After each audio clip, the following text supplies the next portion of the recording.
I was injured on August 5th of 2006 in Manhattan Beach, California. I was out on the beach playing volleyball with a bunch of my friends and decided to go in for a swim.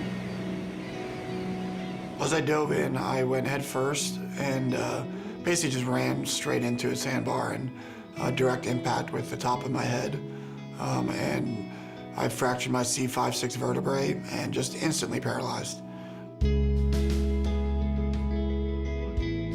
I could not move anything. There was no pain, but before I knew it, I was just floating on my back and waves were crashing over me, and I was just taking deep breaths to hopefully stay afloat and waited for somebody to come find me. I saw a bunch of people surrounding someone on the ground, and you could tell that there was a sense of urgency, there was commotion. All I saw were his legs, and recognized them immediately. He's a really big guy, 6'4", very athletic, really solid build. I dropped my bag and I just took off. He was talking and he looked fine to me. In my mind, I was thinking, okay, so we'll be in the hospital for a little while, he'll be fine. And I guess that was maybe a coping mechanism that my mind tricked me into. So we get to the hospital and they immediately take him in for a CAT scan and they leave me in the hallway. And I'll never forget a female doctor, her saying to me, "We don't know yet, we're still putting him through the CAT scan, but you need to be prepared for him to never walk again." And then her walking away from me with those last words, that you need to be prepared for him to never walk again.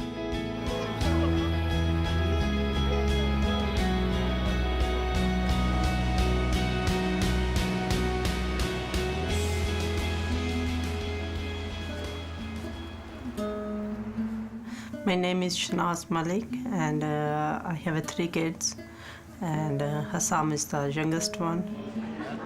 He go to middle school in the 6th grade. He's really genius. Only thing, he don't walk. Other than that, he's 100% perfect. There is no other medicine or any other treatment available anywhere in the world. If there was, we would have taken him there. I'm sure he feels in his heart that he has certain limitations. He never complains about it.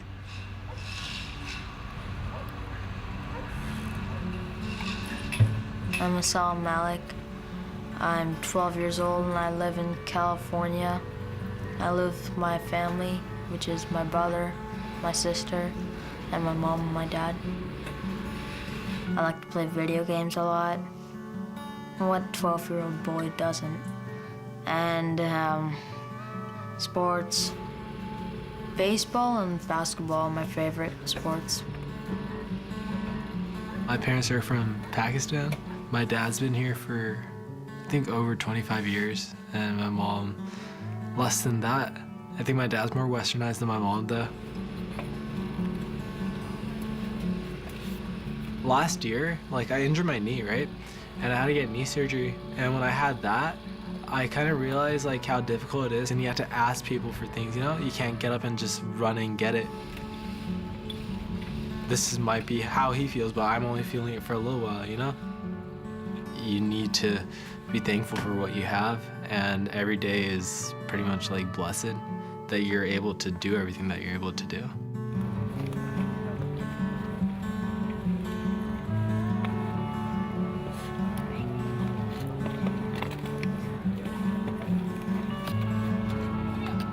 My name is Ricky Ginto, and I'm a paraeducator, which means I'm a one-on-one aide. So it's been my 3rd year with Hassam. I started with him when he was in 4th grade.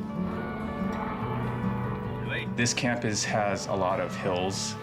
Whenever he needs help going uphill, I'm there for a safety reason. What do I do now to both sides? A lot of kids that I work with normally, I work with autistic kids or kids with Asperger's. Pieces of wood. With Hassam, it's more of a physical thing, so I don't help him educationally. In fact, he's in a math class that's in Excel, and he's getting, I believe, an A in that class right now.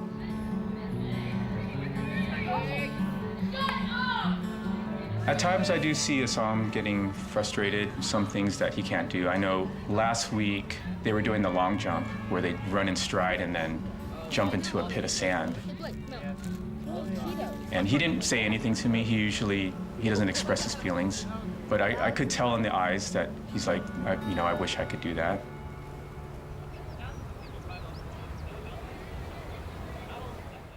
I graduated from Georgetown University, where I played football. I played defensive tackle there for 4 years. And from there, then I got into the whole digital entertainment business, and I started working for another company here in Los Angeles. And I was doing that for 4 years as the North American director. And that's when my injury occurred in 2006. Right after my accident, I was pretty much a vegetable. I pretty much had no function below my level of injury. The only thing I could do was move my arms around a little bit. And I pretty much had no movement in my fingers. I could, just wiggle them slightly. I couldn't pick up a cotton ball. While I was in ICU, I was just in strictly survival mode. Within a week, I had lost probably 30 pounds. In 2 weeks, I had lost close to 70 pounds. And I had lost completely all my muscle strength. I knew that it was going to be a very long battle. And one day, after hearing another doctor tell me why I shouldn't have hope for him to get better, I just said, and I said to Janne, these are statistics, and statistics are averages, and we are not average people. And this is not going to be what our future is. We were in a hospital for 2 months. I had a ton of time, and with the help of my sister, who was right alongside us, did a lot of research and came in contact with Dr. Susie Harkema. Susan called me a few weeks after Janne's injury, and they were looking for a rehabilitation center. I spoke with her on the phone on a Friday, and she said, well, do you want to come see the facility? I said, yes. She said, well, when can you come? And I said, I want to come tomorrow. I told her a little bit about what we were doing, that it was really early, and that we focused on recovery. We provided locomotor training based on the evidence we had right now, but we really don't know how any individual is going to respond to it because it's so early. And this was after I had toured some other of the top facilities in the country. And I left there actually excited. Looking good. Good. She was the first doctor or scientist that said to me, there is hope. And it might take a really, really long time, but there's hope.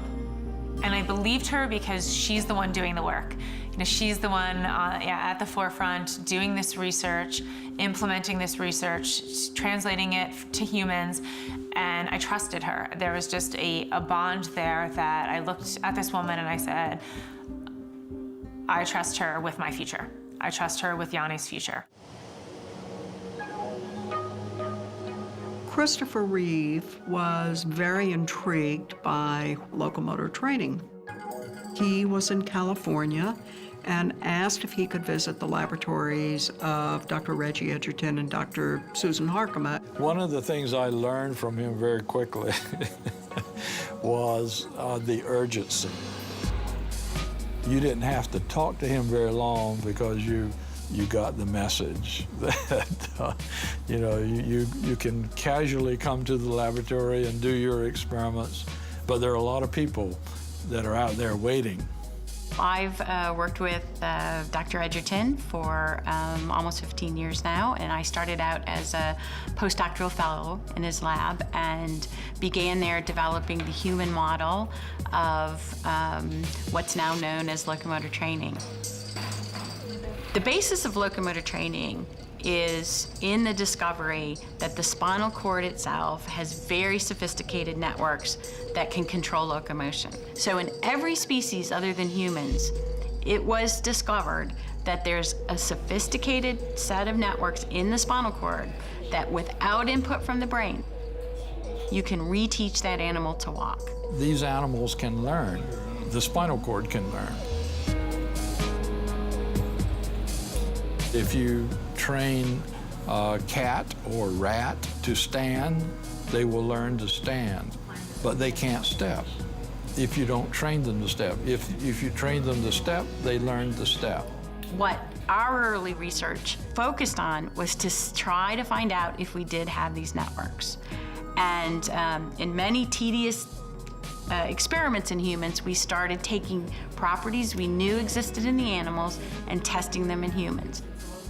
Animal models have played a major role in developing the procedures for locomotor trainings. We could not have even come close to these experiments if we were studying cells in a dish. And coming up with this with computer modeling would have been completely impossible. And what's really new in the last 10 to 15 years is that in humans, we can activate the nervous system below a lesion. The approach with locomotor training is we use activity. We place the individual in a harness over the treadmill, and we want them to walk at speeds that are normal. And then we help to move their legs in the right pattern so that they flex and they extend and flex and extend, that their body moves like it would naturally during walking. And sort of the unique thing about this is that it's really the sensory information that retrains the spinal cord. So it's relearning. It's, oh, I recognize this type of sensory information. So then as you practice that, those pathways get reinforced again. The spinal cord actually reteaches the brain. I got to Frazier Rehab 2 months after my injury. And the day after I got there, I was put up on the locomotor treadmill. When Janne first came to Frazier Rehab Institute, he had very limited movement, no visible movement of his legs. And I was, from my understanding, the first inpatient to ever participate in locomotor training. And the first time I got up on the treadmill, I passed out in 13 seconds. Second time, I passed out in about 20 seconds. The first day he passed out, which is not uncommon. But then, shortly after, I was able to stay up longer and longer. And immediately, I saw the benefits of locomotor training. The therapy was very intense for Janne. It was an hour and a half of locomotor training, an hour of that's up on the treadmill. With someone with an injury that severe, what you're really doing is just stepping them as many steps as you possibly can to get that information about walking back to the spinal cord and back to the nervous system.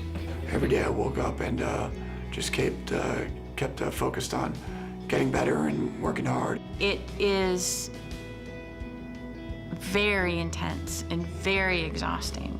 And it takes a really big commitment. It was 3 months of daily training, and Janne was incredibly dedicated. I was at our apartment, and I got a phone call, and that was kind of always the scary thing if the phone rang that early in the morning. Janne gets on the phone, and he said, I wiggled my toe. And I just couldn't believe it. And for people that aren't in this world, that's really your first sign of hope. The fact that he had nothing for almost 3 months, and he has a connection that far away from his brain and his cord, it's huge. It means that there is some connection, there is some connectivity, and there's hope that there's more to come. And that was the first kind of major milestone that I'd experienced. And after regaining function in my toe, I started regaining function in other areas of my body. Every time that happens, it confirms for us that there's huge potential in this nervous system that we just didn't have the knowledge to tap into before. So, from a scientific perspective, what we know from animals, you would expect it. But to actually see it and to have the opportunity to share that with a person and their family is very exciting and very motivating.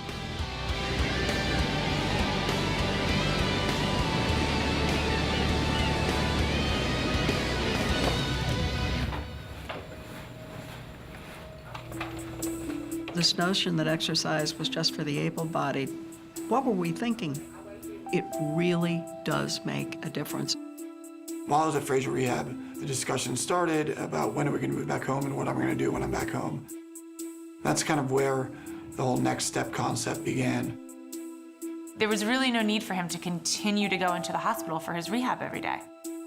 Yes, it's considered rehab, but it's exercise, and it's just like what you or I or anyone does to stay healthy, to be fit. People with paralysis need to do that same thing. We immediately found out there was no locomotor training facility anywhere in California. In Los Angeles County, I have access to approximately 2,500 fitness centers that I could go work out at. Janne had access to 0. And we wanted to do something about that, because obviously if I can't get the type of rehabilitation and exercise that I'm looking for, there's obviously a whole community out there of people with physical disabilities that are not getting the services that they need. So at that point in time, we just put together a business plan, and we brought that business plan to Dr. Harkema and Susan Halley and the Christopher and Dana Reeve Foundation. The fact that they went home and decided to build NextStep Fitness, it takes guts, it takes stick-to-itiveness, it takes vision, and it takes enormous hard work. I think it's a classic example of taking something bad and, turning it into something extraordinarily good. NextStep, it is just a special gym where people can't use a regular gym. Sam, what's up, buddy? What's up? How you doing? Good. All right, you gonna get ready to get some exercise in? You doing Do FES some today? FES, yeah. Awesome. All right, get after it. When Hussam first came to NextStep Fitness and we did his evaluation, the main things we found that were lagging were the alignment in his legs and also just his core strength, his upper body strength. I work with Hussam 2 times a week. A typical session for Hussam consists of coming in and getting prepped for the treadmill session. So he'll come in 15 minutes of stretching. We're basically preparing his body to get up on the treadmill. Then he gets harnessed, and then he spends 45 minutes on the treadmill stepping. 1 more minute. During locomotor training, it's actually a 4-person job. 1 person on each leg, 1 person controlling the hips, and 1 person controlling the speed and the weight of the treadmill. 1 person holds your hips in place, 1 person runs the treadmill on the computer, and 2 people move your legs. So it's pretty much like you're walking. The leg trainers, their job is to step the legs in a nice rhythmic pattern. They're also inputting through every step, they're inputting into the nervous system when the leg should be bending, when it should be standing. The hip person is essentially controlling the hips, making sure that the hips are going through a nice natural stepping pattern as well. Everybody works together as a team. If you were to imagine the trainers not being there, that person is walking on the treadmill.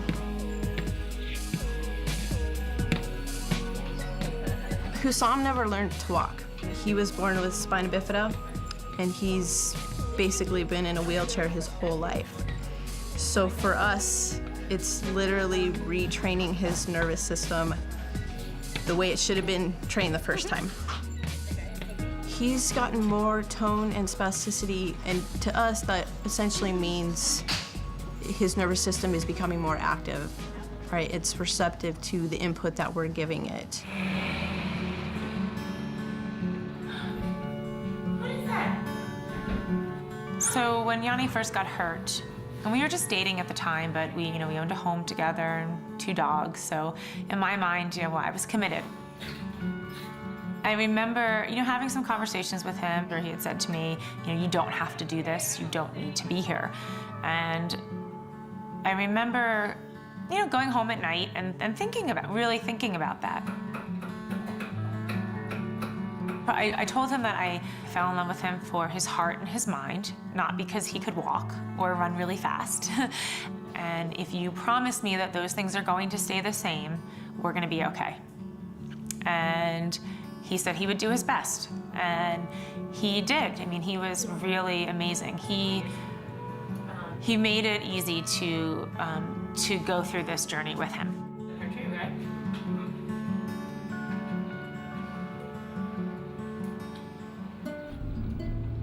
I'd say, for the first year, he needed someone with him at all times to help him go to the bathroom, to get him in and out of the car, to drive him everywhere, to help him eat.